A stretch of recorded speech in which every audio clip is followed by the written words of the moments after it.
Hotspot ni maksudnya kawasan-kawasan di mana terlebih pressure. Sebab kalau load semua tu fokus pada satu tempat, tempat tu akan jadi luka.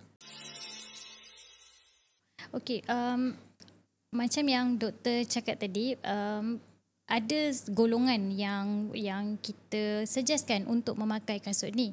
Salah satunya adalah orang yang mempunyai penyakit diabetes. Doktor boleh terangkan sikit tak? Kalau nak cakap pasal penyakit diabetes ni, saya rasa besok lusa pun tak habis lagi. Ya, panjang Panjang ceritanya. cerita dia. Tapi secara ringkasnya, Secara ringkas. bila seseorang tu ada penyakit diabetes, ada banyak masalah atau proses yang dilalui.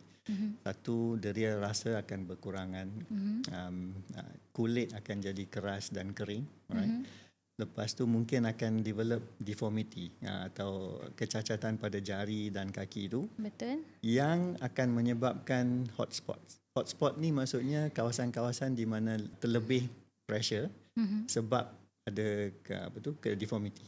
Faham. Alright.